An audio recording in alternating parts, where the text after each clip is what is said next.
Depression রোগের কোনো ওষুধ, মন খারাপের কোনো ওষুধ আমি বলছি যে যেখান থেকে শুনতে পাচ্ছেন প্র্যাকটিক্যাল করে দেখবেন, ভালো লাগলে করতে থাকবেন, ভালো না লাগলে বাদ দিবেন। আমি প্র্যাকটিক্যাল করেছি সেটা আপনাদেরকে বলছি।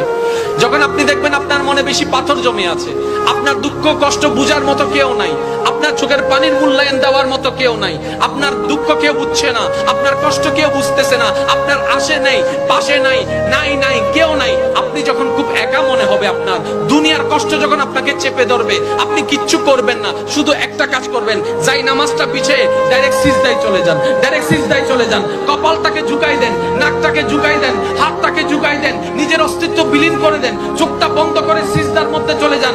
আল্লাহর ওয়াস্তে করে বলছি, কিচ্ছু পড়া লাগবে না, শুধু সিজদার মধ্যে পড়তে থাকেন, সিজদায় পড়ে থাকেন, কান্না করতে থাকেন। ওনাকে বুঝান যিনি আপনি না বললেও সবকিছু বুঝে, ওই রবকে জানান যিনি আপনি না জানালেও সবকিছু জানে। দুনিয়ার মানুষ তো আজকে বললে কালকে চুপ উল্টাই ফেলে, ব্ল্যাকমেইল করতে শুরু করে। রব তো সবকিছু জানার পরেও দোষ গোপন করে রেখেছে। ওই রবের দরবারে সবকিছু বলতে থাকেন, 1টা মিনিট 2টা মিনিট 3টা মিনিট, দেখবেন আপনার সমস্যা তখন সমাধান না হলো অন্তরে এমন একটা শান্তি লাগবে যেটা আপনার পৃথিবীর কোথাও খুঁজে পাবেন।